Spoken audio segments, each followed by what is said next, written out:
केजरीवाल जी, मानिक टगोर जी, रेवंत रेड्डी जी, भट्टी विक्रमार्का मालू जी, मधु याक्षी जी, जीवन रेड्डी जी, दिग्विजय सिंह जी, जयराम रमेश जी, उत्तम रेड्डी जी, जाना रेड्डी जी, हनुमंत राव जी, पुन्नला लक्ष्मिया जी, मुनियप्पा जी, सुब्बीरामी रेड्डी जी, स्टेज पे कांग्रेस पार्टी के सीनियर नेता, हमारे प्यारे कार्यकर्ता, भाइयों और बहनों, प्रेस के हमारे मित्रों, आप सबका यहां बहुत बहुत स्वागत, नमस्कार।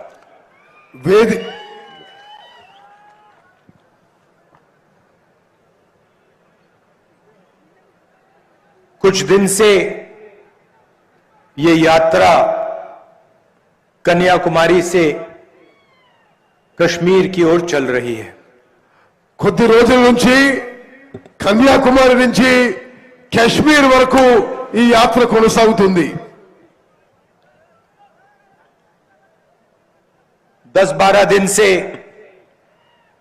हम तेलंगाना में पैदल चल रहे हैं।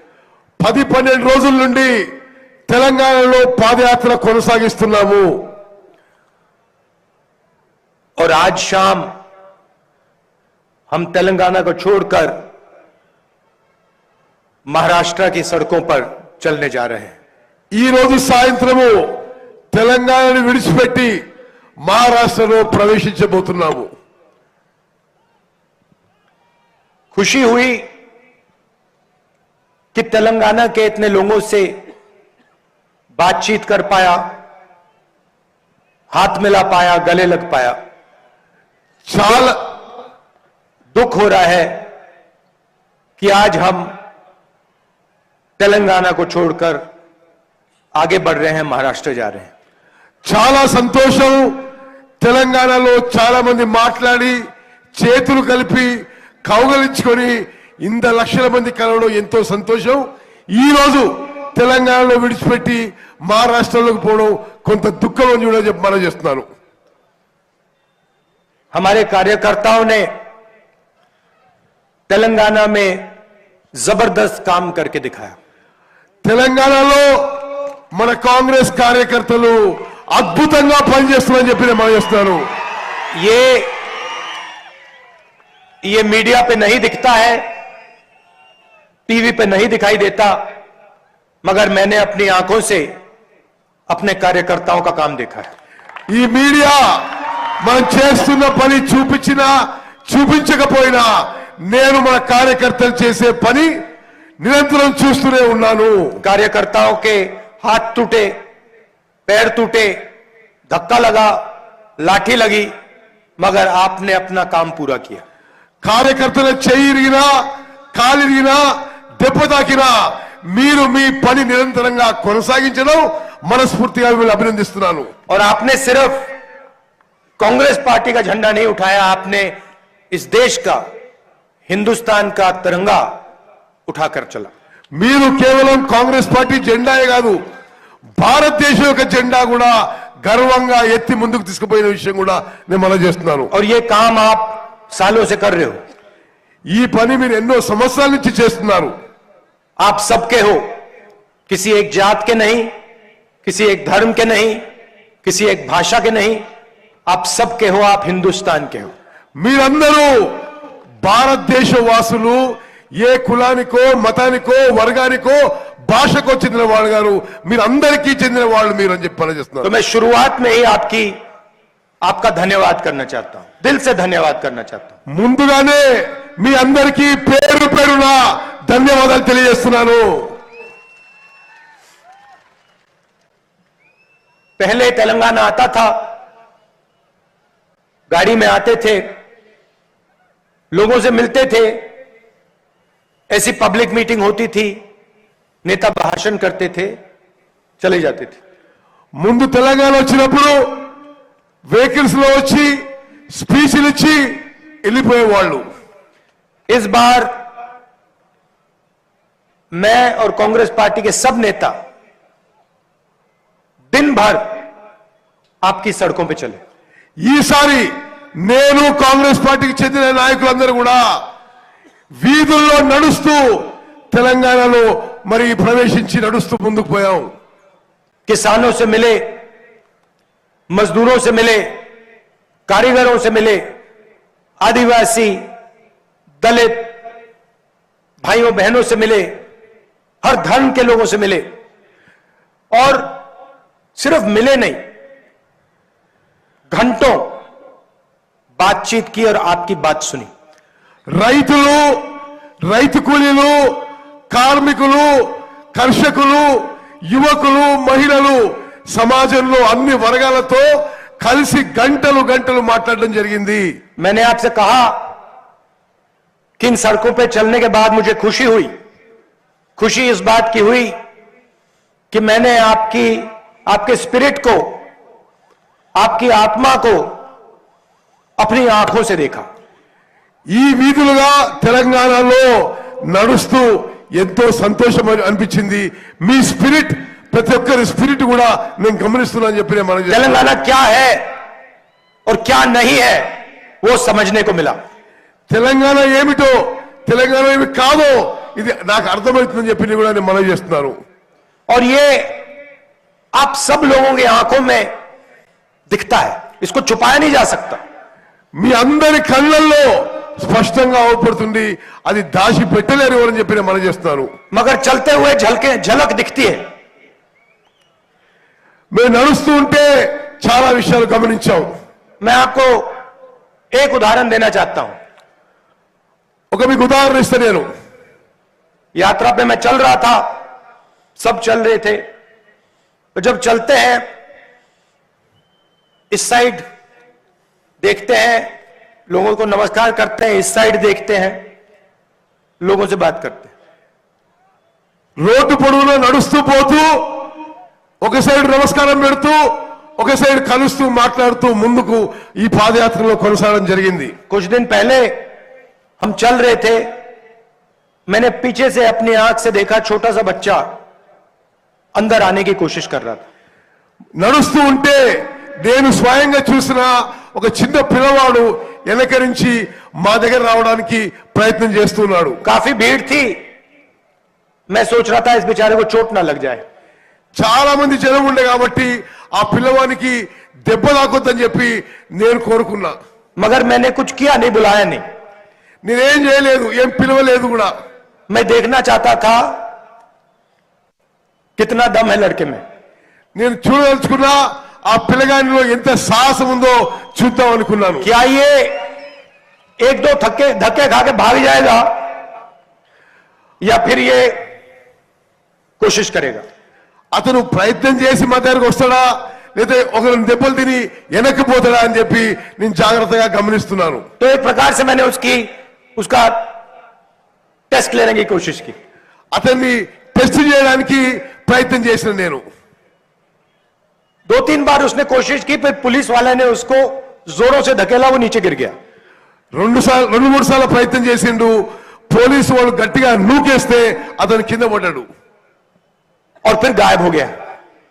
దెబ్బలు తాకినాయి అతనికి। मैंने कहा देखो, एक धक्का लग गया, डर गया, भाग गया। నేను చెప్పిన కింద పడ్డాడు, మరి భయపడి వెళ్ళిపోయిందని చెప్పి నేను మనం చేసిన। 5 मिनट बाद मैंने उसी चेहरे को सामने देखा, वो वापस आ गया। అదే మొహాన్ని నేను మళ్ళీ ముందు చూశాను। इस साइड फेल हुआ, धक्का लगा, छोटा सा बच्चा, उसको मारा, गिरा दिया, सड़क पे गिरा, छिल गया होगा। 2 मिनट के चला गया, दूसरी साइड से फंसा।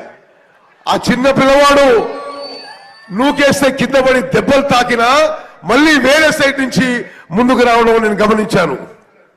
मैंने कहा थोड़ा और इसको टेस्ट करता हूं। నేను అతను ఇంకొంచెంసేపు పరీక్ష చేద్దాం అనుకున్నాను। वहां धक्का मुक्की चल रही थी, चलता गया। అక్కడ నూకులాట జరిగినా తొక్కిసలాట జరిగినా ఆ పిల్లవాడు ముందుకు పోతూనే ఉన్నాడు। फिर से पुलिस वाले ने उसको धक्का दिया, పోలీసులు మళ్ళీ అతను నూకేశారు, फिर से మళ్ళీ పట్టాడు, गायब हो गया। దెబ్బ తాకింది. मैंने कहा इस बार तो घर चला गया. మరి ఇప్పుడైతే వెళ్ళిపోతానని నేను అనుకున్నా. 4-5 मिनट बाद इस साइड आया. మరి అదే పిల్లవాడు మరి ఇటు దెబ్బ తాకిన ఆయన మరి ఇటు వేరే దిక్కు నుంచి మళ్ళీ నా దగ్గరకు వచ్చాడు. और फिर जादू से पता नहीं कैसे मेरे साइड पे आ गया. మరి అనుకోకుండా ఆ పిల్లవాడు నా పక్కనే అదృశ్యమయ్యాడు. मेरे साथ एक लड़का काम करता है, उसने मुझे कहा ये बहुत कोशिश कर रहा था, उधर से इसने ट्राई की बात नहीं बनी, इधर से ट्राई की बात नहीं बनी, इधर से ट्राई की बात नहीं बनी, फिर अंदर आ गया. మరి ఈ పిల్లవాడు అన్ని దిక్కుల నుంచి నన్ను కలవడానికి ప్రయత్నం చేసి చివరిగా నా దగ్గరికి రావడం ఎంతో సంతోషకరం చెప్పి నేను మనం చేస్తున్నాను. फिर मेरे पास आता है, मेरे साथ चलता है. మరి నా దగ్గర వచ్చి నా ఎంబడి నడవడం మొదలు పెడతాడు. कुछ मांगा नहीं, ఏమీ అడగలేదు, कुछ मांगा नहीं, बस चल रहा था. ఏమీ అడగలేదు, నా ఎంబడి నడుస్తున్నాడు అంతే. बड़ी मैं कहूं डिग्निटी के साथ पीठ सीधी रख के चल रहा था. చాలా హుందాతనంతో గౌరవంతో ఏమీ అడుగుతలేడు, నా పక్కన నడుస్తున్నాడు. मैंने सोचा ये अपने पिता के साथ आया होगा. నేను అనుకున్నా ఈ పిల్లవాడు తండ్రితో వచ్చుంటాడేమో అనుకున్నాను. मैंने कहा पापा कहाँ हैं? నేను అడిగినా మీ తండ్రి ఎక్కడా అని అడిగినా. कहते हैं पापा आ नहीं पाए, आना चाहते थे आ नहीं पाए, घर में है. మా తండ్రి రాదలుచుకున్నాడు గాని రాలేకపోయిండు, ఇంటికాడు అని చెప్పి ఆ పిల్లవాడు నాకు చెప్పాడు. मैंने कहा क्यों, क्या हुआ, क्यों नहीं आ पाए? ఎందుకు ఎందుకు రాలేదని, తండ్రి ఎందుకు రాలేదని పిల్లవాడు నేను ప్రశ్నించాను. कहता है थोड़ा सा बुखार है. చెప్పిండు నాకు ఆ తండ్రికి కొంత జ్వరం వచ్చిందని. मैंने कहा तुम यहां अकेले आ गए? कहता हाँ मैं अकेला आया. నువ్వు ఒక్కరినే వచ్చినావా అంటే ఆ పిల్లవాడు అవును నేను ఒక్కరినే వచ్చానని చెప్పాడు. मैंने कहा चलो पापा से फोन मिलाओ. మరి మీ తండ్రి నాకు కనిపించమని చెప్పి నేను ఆ పిల్లగాని చెప్పాను. तो पापा वो फोन मिलाता है వాళ్ళ తండ్రికి ఫోన్ లో కలిపిండు. और फिर पापा का चेहरा मैंने देखा, पापा को डेंगू था. మరి వాళ్ళ తండ్రి యొక్క ముఖం చూపెట్టిండు, ఆ తండ్రికి డెంగ్యూ ఉందని చెప్పి తెలిసింది. और बेटे के दिल में डर था. పిల్లవాడి మనసులో కూడా చాలా బాధ ఉన్నది. मैंने पूछा अस्पताल ले गए? నేను అడిగినా హాస్పిటల్ తీసుకుపోయినావా? उसने जवाब नहीं दिया. అతను జవాబు చెప్పలేదు, चुप हो गया. జస్ట్ నిశ్శబ్దంగా ఉన్నాడు. मैंने पिता को नमस्ते की, अपने लोगों से कहा चेक करवाएं, अस्पताल भेजने की कोशिश करें. నేను ఆ పిల్లవాని తండ్రిని నా మనుషులకు చెప్పిన ఆ పిల్లవాని తండ్రిని హాస్పిటల్ తీసుకోమని చెప్పడం జరిగింది. अब आप देखो ये है तेलंगाना की आवाज. గమనించాలి, ఇది తెలంగాణ గొంతు చెప్పి మీకు మనవి చేస్తున్నాను. पहली बार दबा दिया, कहीं और से निकलेगी. ఒకసారి దెబ్బ తాకితే మరోసారి మళ్ళీ ప్రయత్నం మొదలు పెట్టిండు. उधर दब गई तो इधर से निकलेगी, అటు దెబ్బ తగిలితే మళ్ళీ వేరే దిక్కు నుంచి నా और దిక్కు, इधर दब गई तो फिर इधर से निकलेगी. మరి అన్ని దిక్కుల నుంచి కూడా దెబ్బలు తాకిన ముందుకొచ్చిన ఈ స్పిరిట్ తెలంగాణలో ఉందని చెప్పి तेलंगाना की आवाज सुननी ही पड़ती है. తెలంగాణ యొక్క గొంతు వినవలసిందే. इसको दबाया नहीं जा सकता. దీన్ని అణిచివేయడం వీలు కాదు. और ऐसे ही मैंने आपको एक उदाहरण दिया, बच्चे का उदाहरण दिया, मैं आपको किसान का उदाहरण दे सकता हूं. నేను ఒక ఉదాహరణ ఇచ్చిన ఇటువంటి ఎన్నో ఉదాహరణలు మీకు ఇస్తా. నేను मैं आपको मजदूर का उदाहरण दे सकता हूं, ఒక కార్మికులు ఉదాహరణ కూడా ఇవ్వగలుగుతా. నేను మీకు आदिवासी माता का उदाहरण दे सकता हूं, ఆదివాసీలు గిరిజనుల విషయం కూడా చెప్పగలుగుతా. నేను మీకు दलित महिला का उदाहरण दे सकता हूं, మరి దళిత ఆడబిడ్డల విషయం కూడా నేను తెలియగలుగుతాను. सब ऐसे ही हैं, कोई पीछे नहीं हटता. మరి అందరూ కూడా తెలంగాణలో అదే విధంగా ఉంటారు, ఎవరు వెనక్కి పోరు. तो ये आप पूरे देश को सिखा सकते हो. ఇది మీరు ఇక్కడి నుంచి మొత్తం దేశానికి నేర్పించే శక్తి మీకుందని చెప్పి देश आपसे सीख सकता है. దేశం మీ నుంచి నేర్చుకునే అవకాశం ఉంది. मगर यहां पे मैं आपसे सवाल पूछना चाहता हूं, నేను ఇక్కడి నుంచి మిమ్మల్ని ఒక ప్రశ్న అడుగుతున్నా. उस बच्चे का पिता अस्पताल क्यों नहीं जा सकता? ఆ పిల్లవాడి తండ్రి హాస్పిటల్ ఎందుకు పోలేకపోయిండు? उसको कौन रोक रहा है? ఎవరు ఆపిండు? उसको कौन सी शक्ति रोक रही है? ఏ శక్తి అని ఆపింది? सारे के सारे अस्पताल तेलंगाना में प्राइवेटाइज कर दिए. తెలంగాణలో అన్ని హాస్పిటల్స్ ప్రైవేటీకరణ చేయబడినాయి. वही लड़का अगर सरकारी स्कूल में पढ़ना चाहे, अगर इंजीनियरिंग करना चाहे, डॉक्टर बनना चाहे, उसे लाखों रुपए देने पड़ेंगे. ఇదే పిల్లవాడు ప్రభుత్వ స్కూల్లో గాని ఇంజనీర్ గాని డాక్టర్ గాని ఏమైనా చదువుకోవాల్సుకుంటే లక్షల రూపాయలు ఖర్చు పెట్టాల్సిన అవసరం ఉంది ఇప్పుడు తెలంగాణలో. मैं आपको अभी बता रहा हूं कि उसके घर में लाखों रुपए है ही नहीं. నేను ఇప్పుడు మీకు చెప్తున్నా ఆ పిల్లవాడి దగ్గర లక్షల రూపాయలు లేవు. कुछ भी हो जाए वो लाखों रुपए शिक्षा के लिए नहीं दे सकता है. ఏం జరిగినా విద్య కోసం లక్షల రూపాయలు ఖర్చు పెట్టే పరిస్థితి లేదు. और अगर देगा तो कर्जा लेके देगा. ఇవ్వాల్సి వచ్చినా అప్పు తీసుకొచ్చి ఆ ఫీజు కడతాడు, ఆ విద్య కోసం కడతాడు. ये हालत है तेलंगाना की. ఇది తెలంగాణలో ఉన్న పరిస్థితి. किसी भी युवा से पूछो, आपको कहेंगे कि शिक्षा के पूरे सिस्टम को तेलंगाना की सरकार ने खत्म कर दिया है, बेच दिया है. మీరు ఎవరినైనా అడగండి, తెలంగాణలో విద్యా వ్యవస్థని నాశనం చేసిండ్రు, అమ్మేసిండ్రు టిఆర్ఎస్ ప్రభుత్వం చెప్పి నేను మనం చేస్తున్నా. और जो आपने सपना देखा था, जो उस बच्चे ने सपना देखा था, उस सपने को आपकी ही सरकार ने नष्ट कर दिया, खत्म कर दिया. మీరు తెలంగాణలో ఏ కళ అయితే కన్నారో అటువంటి కళను ధ్వంసం చేసింది ఈ టిఆర్ఎస్ ప్రభుత్వం చెప్పి నేను మనం చేస్తున్నాను. मैं दलितों से, आदिवासियों से मिला. నేను దళితులతోని గిరిజనులతోని కలవడం జరిగింది. इंदिरा गांधी जी ने, कांग्रेस पार्टी ने उनको जमीन दी थी.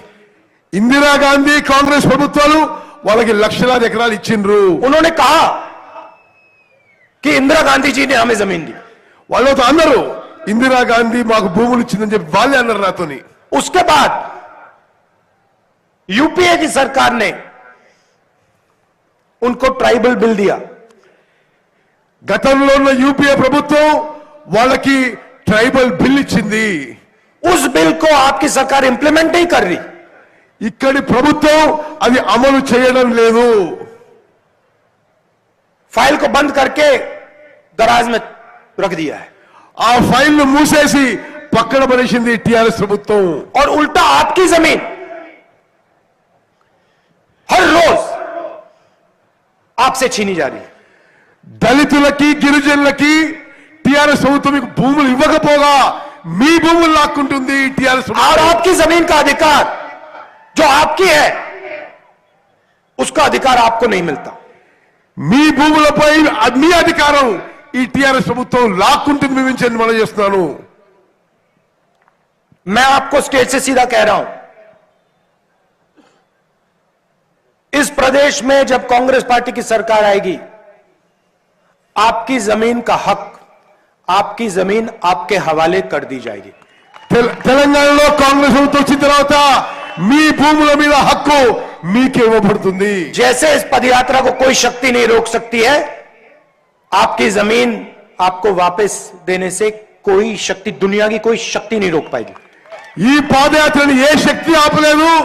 మీ భూములకి, మీ అన్ని భూములకు కూడా మీ అధికారం మీకు ఇవ్వడానికి ఏ శక్తి కూడా ఆపలేదని చెప్పి నేను మనం చేస్తున్నాను.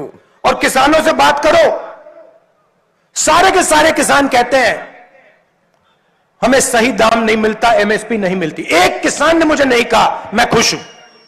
నేను తెలంగాణలో కలిసిన ప్రతి రైతు అసంతోషంగా ఉండి వాళ్ళు ఉత్పత్తి చేసే వ్యవసాయ ఉత్పత్తులకు ఏ పంట కూడా ధర లభించడం లేదు అని చెప్పడం జరిగింది. किसी भी किसान, कोई भी किसान प्रॉफिट में नहीं है. तेलंगाना में एक नहीं मिलेगा आपको. నేను తెలంగాణలో కలిసిన వేలాది మంది రైతుల్లో ఒక్కరికి కూడా వ్యవసాయం లాభదాయకంగా లేదు. हमारी सरकार थी, यूपीए की सरकार थी, आप याद कीजिए, हमने आपका कर्जा माफ किया था. మేము యూపీఏ ప్రభుత్వంలో మొత్తం భారతదేశంలో రైతు రుణమాఫీ పూర్తి స్థాయిలో చేసిన విషయం మీకు గుర్తు చేస్తున్నాం. 72,000 करोड़ 70,000 కోట్లు 72,000 కోట్లు మొత్తం భారతదేశంలో రైతుల రుణమాఫీ చేసినాము. तेलंगाना के किसान, आप अच्छी तरह सुन लो, यहां पे जैसे कांग्रेस पार्टी की सरकार आएगी आपका कर्जा माफ होने वाला है. తెలంగాణ రైతాంగం జాగ్రత్త వినండి. ఇక్కడ కాంగ్రెస్ ప్రభుత్వం రాగానే మీకు మొత్తం రైతు రుణమాఫీ మేము చేయబోతున్నాము. और अगर आप दाम देखना चाहते हो, एमएसपी देखना चाहते हो, रेवंत रेड्डी जी के पास लिस्ट है, क्या दाम आपको मिलने वाला है, वो लिस्ट उनसे दे लो. आप అన్ని పంటలకి పిసిసి ప్రెసిడెంట్ రేవంత్ రెడ్డి గారు మీకు చెప్తారు, అన్ని పంటలకి మంచి మద్దతు ధర ఇవ్వబోతున్నాము. उससे 1 रुपया कम नहीं. దాని నుంచి ఒక్క రూపాయి కూడా తక్కువ చేయకుండా మద్దతు ధరకి కొనుగోలు చేయబోతున్నాము. यहां पे सुबह आपके चीफ मिनिस्टर इरिगेशन प्रोजेक्ट्स का पैसा देखते हैं. ఇక్కడ ముఖ్యమంత్రి పొద్దున పూట ఇరిగేషన్ ప్రాజెక్టులలో కమిషన్ల గురించి లంచాల గురించి ఆలోచన చేస్తుంటాడు. रीशेड्यूल करते हैं ఆ ఇరిగేషన్ ప్రాజెక్టులని రీషెడ్యూల్ రీడిజైన్ చేస్తుంటాడు. और रात को शाम को कंप्यूटर पे धरनी पोर्टल खोलते हैं. రాత్రిపూట ఈ ముఖ్యమంత్రి ఆయన కంప్యూటర్ మీద ధరణి పోర్టల్ తెరుస్తాడు. कहां से कितना पैसा मिल रहा है वो देखते हैं. ఎక్కడి నుంచి ఎన్ని పైసలు ఎవరికి వస్తున్నాయని గమనిస్తాడు. कौन से किसान, कौन से दलित, कौन से आदिवासी से जमीन छीनी जा रही है, पूरी पूरी लिस्ट उनके पास. ఏ రైతు దగ్గర, ఏ దళితు దగ్గర, ఏ గిరిజన దగ్గర భూములు లాక్కుందామో అని ఆలోచన చేస్తాడు. इससे तेलंगाना को कोई फायदा नहीं हो रहा है. దీనివల్ల తెలంగాణకి ఏమీ లాభం జరగడం లేదు. इससे तेलंगाना के युवाओं को रोजगार नहीं मिल रहा है. దానివల్ల తెలంగాణ యువతకి ఉద్యోగాలు ఉపాధి కల్పించడం లేదు. किसानों को फायदा नहीं हो रहा है, गरीबों को फायदा नहीं हो रहा है. రైతులకి నిరుపేదలకి ఏమీ లాభం జరగడం లేదు. चुने हुए लोगों की सरकार चल रही है और पूरा का पूरा फायदा 5-10 लोगों को मिल रहा है. ఈ ప్రభుత్వం ఒక 5-10 మందికి లాభం కలిగించడానికే ఈ టిఆర్ఎస్ ప్రభుత్వం నడుస్తున్నది. दूसरी तरफ नरेंद्र मोदी जी हैं. మరి వేరే పక్కన ఢిల్లీలో నరేంద్ర మోదీ ఉన్నాడు. अच्छा, ये दोनों मिलकर काम करते हैं. నరేంద్ర మోదీ కేసీఆర్ కలిసి పనిచేస్తున్నారు. लोकसभा में बैठता हूं, कोई भी बिल नरेंद्र मोदी जी लाते हैं, पूरा का पूरा समर्थन टीआरएस देती है. నేను లోక్సభ సభ్యుడిగా చెప్తున్నా, నరేంద్ర మోదీ ఏ చట్టాన్ని పార్లమెంట్ లో తీసుకొచ్చినా కేసీఆర్ టీఆర్ఎస్ పార్టీ నరేంద్ర మోదీకి పార్లమెంట్ లో మద్దతు పలుకుతున్నారు. जब किसानों के खिलाफ नरेंद्र मोदी जी 3 काले कानून लाए, टीआरएस ने अपना पूरा समर्थन दिया. పార్లమెంట్ లో రైతు వ్యతిరేక చట్టాలు నరేంద్ర మోదీ తీసుకొచ్చినప్పుడు కేసీఆర్ టీఆర్ఎస్ పార్టీ ఎంపీలు నరేంద్ర మోదీకి మద్దతు పలికిండ్రు. सारे के सारे विपक्ष की पार्टियों ने बिल के खिलाफ खड़े हो गए, टीआरएस मोदी जी के साथ. ఈ రైతు వ్యతిరేక చట్టాలపై ప్రతిపక్షాలు అన్ని వ్యతిరేకించిన టీఆర్ఎస్ పార్టీ నరేంద్ర మోదీ పక్షాన్ని నిలబడ్డది. तो दोनों एक साथ काम करते हैं, ये आप भूलिए मत. బీజేపీ టీఆర్ఎస్ నరేంద్ర మోదీ కేసీఆర్ కలిసి పనిచేస్తారు. ఎప్పుడు మర్చిపోవద్దు మీరు. काम क्या है? काम है गरीबों से उनका पूरा धन, किसानों से, मजदूरों से जो उनका है वो छीनकर 3-4 मित्रों को देने का काम है. వీళ్ళిద్దరు కూడా రైతుల నుంచి సామాన్య ప్రజానికారి నుంచి వాళ్ళ ఆస్తులు ధనం గుంజుకొని 2-3 వ్యాపారవేత్తలు, బడా వ్యాపారవేత్తలకు దానం చేస్తున్నారు. इधर इरिगेशन प्रोजेक्ट्स और धरनी पोर्टल, ఇక్కడనేమో ఇరిగేషన్ ప్రాజెక్టులు, ధరణి పోర్టల్. दूसरी तरफ नरेंद्र मोदी जी हिंदुस्तान के पूरे पब्लिक सेक्टर को प्राइवेटाइज करने में लगे हैं. అక్కడ నరేంద్ర మోదీ భారతదేశం యొక్క ప్రభుత్వ రంగ సంస్థలు అన్ని కూడా ప్రైవేటీకరణ చేస్తున్నాడు. ఇక్కడ కేసీఆర్ ఇరిగేషన్ ప్రాజెక్టులు ధరణి పోర్టల్ ద్వారా లాభపడుతున్నాడు. BHEL, रेलवेज, जहां भी ये पब्लिक सेक्टर देखते हैं वहां प्राइवेटाइज करने की कोशिश करते हैं. BHEL లాంటి సంస్థలు, రైల్వే లాంటి సంస్థలను ప్రైవేటీకరణ చేస్తున్నారు నరేంద్ర మోదీ. और फिर दो काम इन्होंने किए जिसने हिंदुस्तान की जो रोजगार बनाने की रीढ़ की हड्डी है वो टूट गई. వీళ్ళిద్దరు కలిసి భారతదేశంలో ఉద్యోగాలు కల్పించే వ్యవస్థ వెన్నుముక ఇరగొట్టిండ్రు. रोजगार किसान देता है, छोटा व्यापारी देता है, स्मॉल और मीडियम बिजनेसेस चलाने वाले लोग देते हैं. ఉద్యోగాలు ఉపాధి కల్పించే బాధ్యత రైతులు, చిన్న వ్యాపారులు, చిన్న మధ్యతర పరిశ్రమలు చేస్తాయి. नरेंद्र मोदी जी ने नोटबंदी की, गलत GST लागू की और इन सब को खत्म कर दिया. నరేంద్ర మోదీ నోట్ల రద్దు, తప్పుడు చేసి తీసుకొచ్చి రైతులని, చిన్న వ్యాపారులని సర్వనాశనం చేసిండు. आज हालत यह है कि हिंदुस्तान के युवा को रोजगार नहीं मिल सकता. ఈ రోజు పరిస్థితి ఏంటంటే భారతదేశంలో ఎక్కడ కూడా యువకులకు ఉద్యోగాలు దొరకడం లేదు. पब्लिक सेक्टर में नहीं मिल सकता, प्राइवेट सेक्टर में नहीं मिल सकता. ప్రభుత్వ రంగ సంస్థల్లో దొరుకుతలేవు, ప్రైవేట్ రంగ సంస్థల్లో కూడా ఉద్యోగాలు దొరుకుతలేవు. और इससे पूरे देश में डर फैल रहा है. దీంతోని దేశవ్యాప్తంగా భయాందోళనలు వ్యాపించిపోతున్నాయి. किसानों को MSP नहीं मिलती, कर्जा माफ नहीं होता, उनके दिल में डर पैदा होता है. రైతులకి అప్పులు మాఫ్ కావు, MSP రావు, రైతులకి భయాందోళన ఈ నరేంద్ర మోదీ సృష్టిస్తున్నాడు. पब्लिक सेक्टर को प्राइवेटाइज किया जाता है तो पब्लिक सेक्टर में जो काम करते हैं उनके दिल में डर पैदा होता है. ప్రభుత్వ రంగ సంస్థలు ప్రైవేటీకరణ చేసి ప్రభుత్వ రంగ సంస్థల్లో పనిచేసే లక్షల కార్మికులకు వాళ్ళ మనసులో ये భయాందోళన. जानबूझ के देश में डर फैलाते हैं. इनकी पॉलिसीज डर फैलाने की पॉलिसीज हैं. नोटबंदी, GST, प्राइवेटाइजेशन. వీళ్ళు కావాల్సుకునే దేశంలో ప్రతి పౌరుల్లో భయాందోళన సృష్టిస్తున్నారు. మరి నోట్ల రద్దు కానీ, GST కానీ, ప్రైవేటీకరణ కానీ ఇవన్నీ కూడా భారతదేశంలో భయాందోళన సృష్టించడానికి అని చెప్పి నేను మనం చేస్తున్నాను. और फिर ये लोग डर को नफरत में बदलने का काम करते हैं. మరి ఆ బాధని విద్వేషంగా, మరి కోపంగా మార్చేస్తున్నారు. नफरत और हिंसा फैलाते हैं. మరి విద్వేషం, హింస ఈ సమాజంలో వ్యాపింపజేస్తున్నారు. इसीलिए हमने ये यात्रा शुरू की है. అందుకోసమే నేను ఈ భారత్ జోడో యాత్ర మొదలు పెట్టాను. हिंसा के खिलाफ, नफरत के खिलाफ, హింసకి వ్యతిరేకంగా, విద్వేషానికి, ద్వేషానికి వ్యతిరేకంగా నేను ఈ యాత్ర కొనసాగిస్తున్నాను. डर के खिलाफ, భయాందోళనకి వ్యతిరేకంగా ఈ యాత్ర చేస్తున్నాను. नोटबंदी, GST जैसी पॉलिसियों के खिलाफ, किसान के जो काले कानून है उनके खिलाफ. నోట్ల రద్దు, తప్పుడు GST, రైతు వ్యతిరేక చట్టాలకు వ్యతిరేకంగా ఈ భారత్ జోడో యాత్ర చేస్తున్నాను. और आपको ये बात दिख रही है कि हिंदुस्तान में भय, नफरत फैलाई जा रही है. మీ అందరికీ స్పష్టంగా అవపడుతుంది, భారతదేశంలో భయము, ఆందోళన, విద్వేషం వ్యాపించబడుతున్నాయి. फायदा आपको नहीं हो रहा, फायदा किसान को नहीं हो रहा, मजदूर को नहीं हो रहा, युवा को नहीं हो रहा. फायदा सिर्फ 2-3 बड़े बड़े उद्योगपतियों को हो रहा है. మీకు దానివల్ల ఏమీ లాభం లేదు. రైతులకి, యువకులకి, కార్మికులకి, కర్షకులకి, 2-3 పెద్ద వ్యాపారవేత్తలకే దీనివల్ల లాభం చేకూరుతున్నది. यात्रा में आपने हमें प्यार दिया, अपनी शक्ति दी. ఈ యాత్రలో మీ అందరూ కూడా మాకు ప్రేమ, అభిమానం, మీ శక్తి ఇచ్చారు. जहां भी हम गए लाखों लोगों ने अपनी शक्ति यात्रा को दी. మేము ఎక్కడ పోయినా సరే లక్షల మంది ముందుకొచ్చి మీ శక్తి మాకు ఇచ్చారు. इसके लिए मैं आपको और पूरी कांग्रेस पार्टी आपको दिल से धन्यवाद करना चाहती है. మరి దీనికోసం నేను మొత్తం కాంగ్రెస్ పార్టీ మీ అందరికీ పేరు పేరున ధన్యవాదాలు తెలియజేస్తున్నాము. आपसे बात करके, आपसे मिलकर हम सबको बहुत सीखने को मिला.